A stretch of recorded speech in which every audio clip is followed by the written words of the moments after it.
we were approaching this left turn coming off the dual carriageway. So you can see the left turn is about there. You can just about see where the curb breaks up. You can see a bit of white paint for the giveaway marking. So as you approached it, you really slowed down too much. There's a chance of getting hit from the car behind because the cars are going so fast on that road. You have to reduce your speed and seamlessly come off about 10 miles an hour. So take your speed from what are you doing? Like if you're doing 40, take it down gradually to 10 miles an hour without stopping, make the turn. Here we were moving off and you checked your mirrors and your blind spot and it was clear, and then you started moving off, and then I had to brake last second because very late that silver color car, it started appearing from somewhere and it came up from behind you very fast. Now you need to stop for that, so you need to keep checking your mirrors until you've moved out of the road and you've picked up speed. You need to keep checking your mirrors and see if you're going to be affecting another vehicle. Okay, and if you are, then you shouldn't move, you should stop. Even if you've pulled out a little bit, just stop and then let the car pass you. We came to this roundabout, it's near the test centre, and I said we were turning right for Eastham. So I'll just show you what the sign looks like. The sign looks like that, okay? So you're gonna go right towards Eastham, and it's a traffic light control roundabout. So from that sign, we know we need to be in the right hand lane because Eastham is past 12 o'clock. So as you approach the roundabout, we're gonna move into the right hand lane. It's only one lane and then it splits up into two, so we know to keep right. The signboard is just there, a bit hard to see. It's a good thing if you memorize this signboard. Okay. Now it's a traffic light control roundabout, so it's a spiral roundabout. When you go into the roundabout, there'll be a lane for you to move into, and it'll say Eastham on it.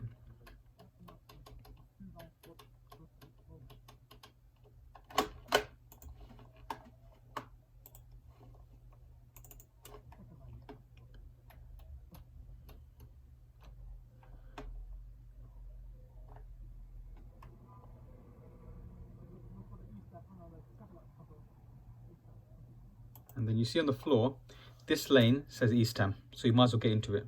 Okay, you don't know if this lane is going to be Eastham as well. As it happens, it was, and you could actually use this lane as well. This one can be used and this one can be used. Now, we did this roundabout twice. On this occasion, I think you used this lane. So we'll see how that looks. But as I say, you could also use the other one. You can see, so I'm just trying to rewind that. The car that beeped at you, I'll show you why.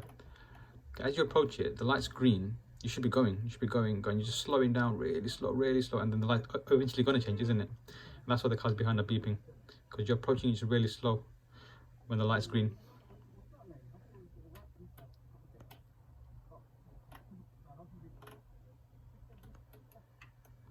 Right. So next, when the lights let you go, all you do is just follow the lane. So you don't go into near the curb. There's another lane appearing on your right. You don't go in there.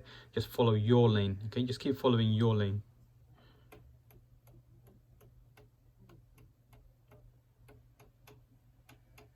It's meant to spiral you out of the roundabout. Okay.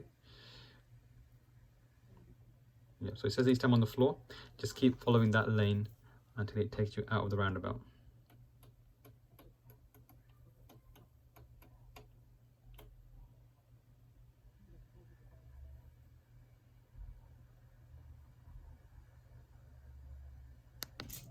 So now we've come back to do this roundabout again, and on this time we used the other lane, and both lanes can be used.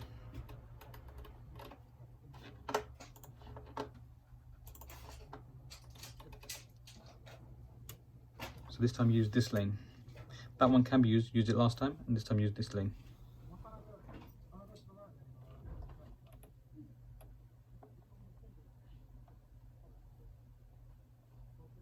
So from the signboard, we know Eastham is all the way around, so it's going to be around that way. Okay, it's not this way, and this way you can't actually go. There's a sign there that says no cars, no motorbikes.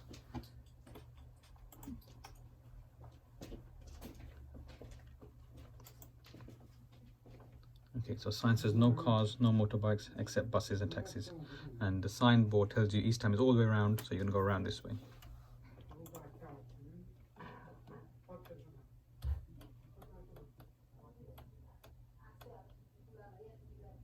That's it. Just stay in your lane until it becomes one lane about there. Okay, then we're approaching a set of traffic lights, and one lane is going to split up into multiple lanes near the lights, and this is to let more traffic through the lights when it's green, opposed to if there's just one lane, not many cars will be able to get through on a green light. Now, if you can't see the arrows on the floor telling you what lane to use, your normal driving position is to keep left. Don't keep in the right lane behind the bus. You don't know if that lane is going to be a right turn only. So keep in the left lane out of the two lanes.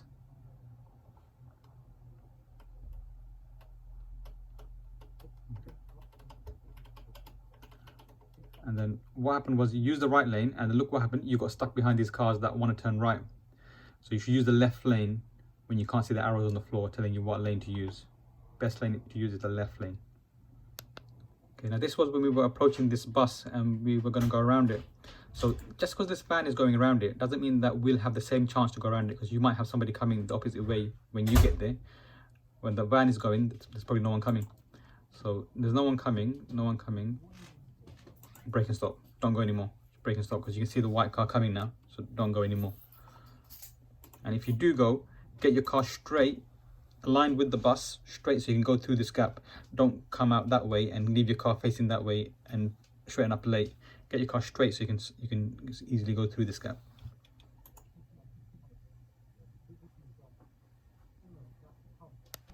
Okay, now about here, I said you're going to be turning right for East Ham. Now the first thing you need to do is find the board. Look at the board. It's just coming up there, because without the board you won't know what exit to take. You won't know where the exit is. So as you approach the board, you've got to read it and see where is your exit. So here you can tell it's about at 1 o'clock or 2 o'clock East Ham. So now you know where the exit is. So you come to the roundabout, staying in the right hand lane. Let me just rewind that for you. And then you kind of know at 1 o'clock or 2 o'clock is your exit. So you find the one that says East Ham. Two of these say East Ham, so you can use either one. And then here, you know your exit is ahead from what you saw at the board before. But I don't think you saw the board, and you missed that sign as well for East Ham, and you ended up going that way behind that silver colour car, which is not a problem, but it can be inconveniencing the examiner. So we were approaching this car that pulled out too much here. Now you can't go through that gap, so I've kind of stopped you there, because can you see the space you got there? It's just not enough to go through. So I'm going to remind that for you again. So as the car's pulled out, it's pulled out into the bus lane's lane, but then it's also going to pull out into your lane as well. Can you see now it's entered into your lane? You can't get through that gap. Now if you try to go around him like that, imagine he just pulls forward a little bit more, he'll crash into you. So being defensive, you just got to wait and let him out. Okay, so that's where I've kind of stopped him. And okay, now we drove down this road, and you're not showing any signs of awareness of what might be a hazard, what could go wrong. Some parked cars on your left, they could be hiding anyone behind it, and if anyone walks out from behind one of the cars, especially that red van, you're going to be in trouble. You're going to hit them. You're going too fast to be able to stop. So here you're not slowing down, you're not covering your brake, you're accelerating, you're going faster, you're picking up speed. And somebody walks out from behind that van, you're going to crash into them. There's no chance you can stop. Also, there's a car coming out this side road, and if you accelerate past this car, if that car pulls out a tiny bit, it's going to blow you to the side that way so hard. You've got to be defensive. You've got to start slowing down, cover your brakes, start slowing down, because that's what might happen. The car might just pull out. Okay. And then you're leaving yourself with a lot of braking to do. So I'll show you again. Okay, so the car is there. If it pulls out, and it did, it leaves you with a lot of braking to do. You should already be slowing down, being defensive. Now here, you've got to be following the road ahead. So the marking tells you to go into the left lane. And what you need to do is you need to go past the parked car, then come to the left lane. You can see you're like heading towards that car. That's why I had to take the steering and move you away from that car. Okay, so I'm just going to rewind that. Why don't you go past that black car and then come to the left lane? But you're coming to it now. It even looks dangerous on the camera.